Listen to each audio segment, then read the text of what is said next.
proud of you, honey. Go on. Tell them what you've done. So, what we've done is merge the DNA of Desmodus rotundus.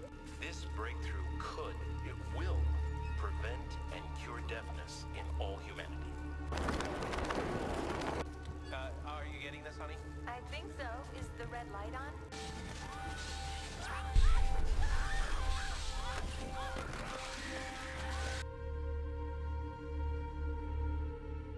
Back in 2009, the industry was treated to one of the biggest surprises of the last generation.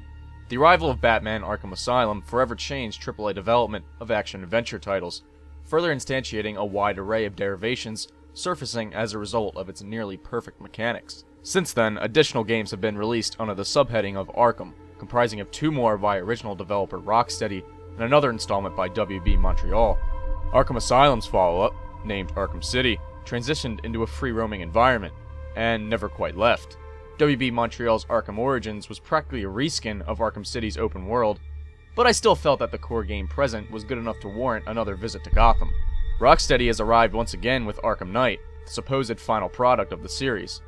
While I still believe that Arkham Asylum is the best entry with its tight level design, we now have 4 solid games under the Arkham name.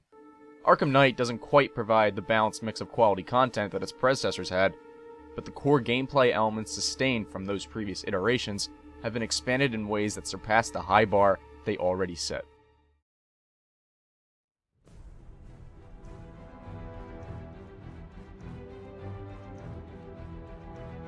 Gotham, of course, acts as the open-world environment for the game, and while it's undoubtedly the most detailed version yet of the series, it also illuminates how the game is more of an incremental installment rather than a transformative one for the series. When Arkham City situated the world as a little prison, and Arkham Origins provided the excuse of an overarching blizzard, Arkham Knight just has the citizens leave. To be fair, the game does give a somewhat decent explanation of this, but it's simply a shame that it needs to take on the role of Thugtown once again. Maybe the technology isn't quite strong enough yet, but with this next generation Batman game, I was honestly hoping, and somewhat expecting, for a lively Gotham with an abundance of NPC citizens.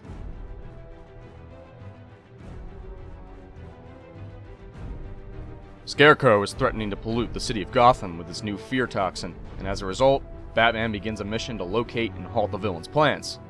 After locating the source of Scarecrow's toxin at a local chemical factory, our protagonist encounters the game's antagonist, the Arkham Knight. From there, the plot devises a series of scripted events from these 2 comic book villains in hopes to kill the Batman. The plot itself is intriguing, and a constant mystery throughout a majority of the narrative is the actual identity of the Arkham Knight himself.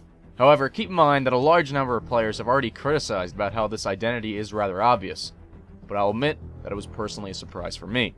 Keep in mind, the only exposure to Batman that I've personally had are basically these games, the Nolan film trilogy, and Six Flags Great Adventure, so don't solely base your judgment on me. The remaining story elements are serviceable and largely entertaining, thanks in large part to the world's ambience, but just don't come in expecting it to be on par with the ending of Arkham City.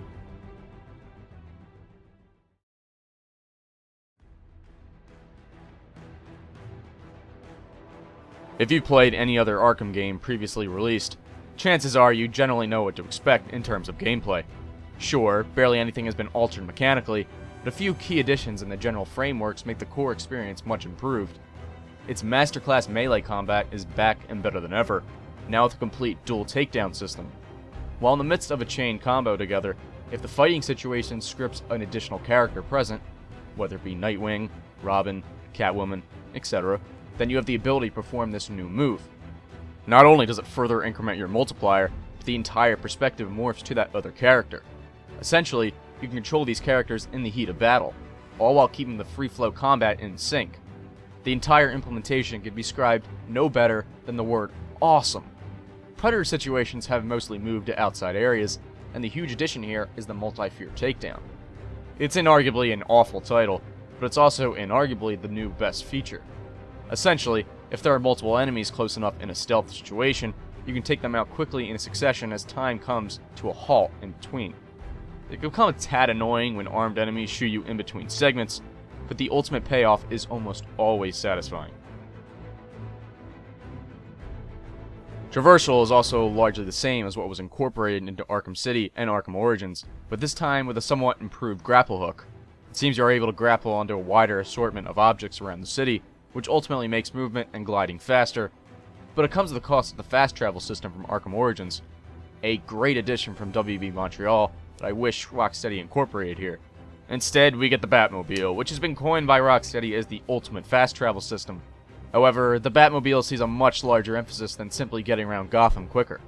In many instances, the game situates an influx of drones in which you must control the Batmobile to shoot down in a third-person shooter style. Not only are these instances by far and away the weakest portions the game has to offer, but it's repeated just way too much. The actual mechanics it utilizes are merely sufficient. It isn't particularly bad, just rather uninspired, especially for this series. Perhaps the absolute worst use of the Batmobile comes in the form of the drones that can only be destroyed from the back, forcing an awkwardly implemented use of the vehicle that can become more akin to trial and error for me. It's a weird form of stealth that just wasn't fun.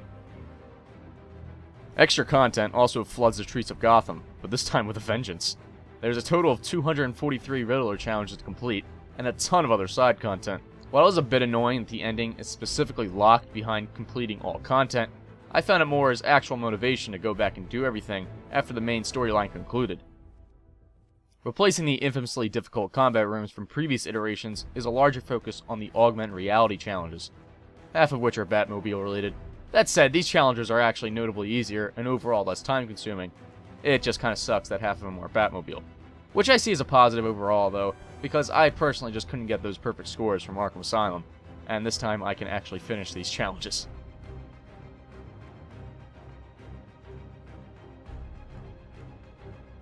Alright, I pre-ordered Arkham Knight off Steam, and to put it lightly, the PC edition of Arkham Knight is an absolute monstrosity.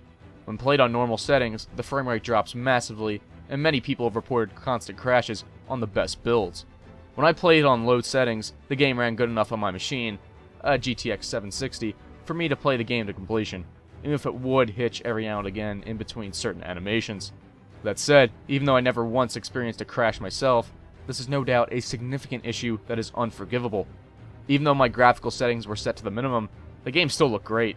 Rocksteady has completely nailed this gritty aesthetic to their best ability, and Gotham has never looked better.